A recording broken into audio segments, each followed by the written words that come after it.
వైఎస్ఆర్సీపీ పార్టీకి కొంతమంది చాలా బలమైనటువంటి గోల్డెన్ లెగ్ అనాలా, ఐరన్ లెగ్ అనాలా అది మీరే ఆలోచించుకోండి. కానీ కొంతమంది పేర్ల గురించి చెప్తా ఉంటే ఇది ఎందుకో నిజమేనేమో అనిపిస్తూ ఉంటుంది. అంటే మనకి రోజా గారి గురించి మనం గతంలో చేసుకున్నాం, మాట్లాడుకున్నాం, వదిలేసాం. ఇప్పుడు ఒక లాయర్ గారు ఉన్నారు, పొన్నవోలు రెడ్డి గారు ఒక ఆయన మనకి బాగా ఫేమస్ అయిందంటే మొన్న సైకో పోసాని కృష్ణమురళి గారు అరెస్ట్ అయినప్పుడు బయటకు వచ్చి ఒక వీడియో చేశారు. ఆయన మీద మల్టిపుల్ కేసులు ఉన్నాయి. ఈ రోజు నేను ఈ కేసు మీద ఆయనకి బెయిల్ అప్లై చేస్తే ఇంకొకళ్ళు వచ్చి ఆయన తీసుకెళ్ళిపోతారు, ఇంకొక పీటీ వారెంట్ మీద వచ్చి ఇంకొకరు తీసుకువెళ్తారు. నేను అది ఏ స్టేషను ఏ కోర్టు అని చెప్పి అక్కడికి వెళ్ళి ఆ బెయిల్కి అప్లై చేసేలోపు ఇంకొకరు తీసుకెళ్ళిపోతారు అని. అంటే ఈ మల్టిపుల్ కేసులు ఉండటం వల్ల ఎక్కడొచ్చి ఎప్పుడొచ్చి ఎవరు వచ్చి గద్ద పిల్లల్ని తన్నుకెళ్ళిపోయినట్టుగా తన్నుకెళ్ళిపోతారు అని ఆయన గతంలో చేసినటువంటి వ్యాఖ్యలు మీకు బలంగా గుర్తున్నే ఉంటాయి. ఈ రోజుకి కూడా ఆయన అంతే. రీసెంట్గా నిన్న కొమ్మినేని శ్రీనివాస్ గారు సాక్షి పత్రికకి లేదంటే సాక్షి టీవీకి సీనియర్ జర్నలిస్ట్గా ఆ ఛానల్లో చాలా బలమైనటువంటి వ్యక్తిగా ఉన్నారు. అది సాక్షి అనేది మనందరికీ తెలుసు, జగన్మోహన్ రెడ్డి గారిది, భారతీ రెడ్డి గారిది.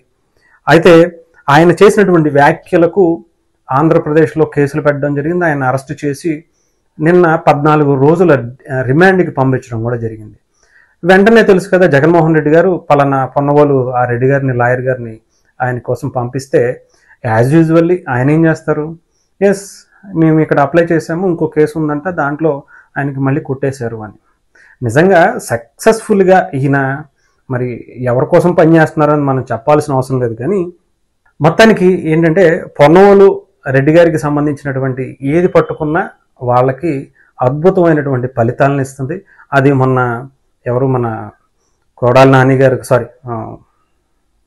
వల్లభనేని వంశీ గారి గురించి కావచ్చు, లేదంటే పోసాని కృష్ణమురళి గురించి కావచ్చు, లేదంటే ఇంకొకరి గురించి కావచ్చు, ఈరోజు కొమ్మినేని శ్రీనివాసరావు గారు అంతైంది. ఆయన ఏ కేసు పట్టుకున్నా సరే ఆ కేసు ఆయన ఓడిపోవటం అనేది చాలా క్లారిటీగా అర్థమైపోతుంది. ఇంకొకటి ఏంటంటే కూటమి ప్రభుత్వం కూడా ఏదో అరెస్ట్ చేసాం కదా, లోపల వేసాం కదా, 10 రోజులు ఉంచాం కదా, 14 రోజులు రిమాండ్ ఇచ్చాం కదా, తర్వాత వదిలేసాం అన్నట్టు కాదు. బలమైనటువంటి శిక్షలు, ఆయన మీద ఉన్నటువంటి నేరాలు అవన్నీ కూడా సాక్ష్యాధారాలతో సహా బలంగా సేకరించి చాలా బలమైనటువంటి అడుగులేస్తుంది. దాంట్లో భాగంగానే కొమ్మినేని శ్రీనివాసరావు గారికి 11 రోజుల రిమాండ్ విధించడంలో ఫలించినటువంటి పొన్నవోలు కృషి అని చెప్పి సోషల్ మీడియాలో ట్రోల్ చేస్తున్నారు. మీరు పక్కన కూడా చూసుకోవచ్చు. అంటే ఎలా తయారైపోయింది అంటే వీళ్ళ బ్రతుకు. నిజంగానే గొప్ప గొప్ప లాయర్లు అందరూ కూడా వైఎస్ఆర్సీపీకి దగ్గరికి వెళ్ళేటప్పటికి చాలా దిగజారిపోవాల్సినటువంటి పరిస్థితి వస్తుంది. వాళ్ళ పేరుకు ఉన్నటువంటి పరిస్థితి అంతా కూడా దిగజార్చుకుని బ్రతకాల్సి వస్తున్నటువంటి పరిస్థితి. ఎందుకంటే వాళ్ళు చేసేయండి చిన్న చితక తప్పులు కాదు, రెడ్ హ్యాండెడ్గా దొరికిపోవటం, ఇలాంటివన్నీ కూడా దొరికిపోయిన తర్వాత అలాంటి వాళ్ళని బయటికి తీసుకురామంటే వాళ్ళు మాత్రం ఏం చేస్తారు? అలాంటి పరిస్థితి ఇప్పుడు పొన్నవోలుకి వచ్చింది. ఆయన మరి ఏం చేస్తారు ఏంటి అనేది మనకైతే తెలియదు. కానీ మొత్తానికి ఆయన పట్టుకున్న కేసు ఏ కేసు పట్టుకుంటే ఆ కేసు డెఫినెట్గా ఆ వ్యక్తి లోపలికి వెళ్ళడం జరిగింది.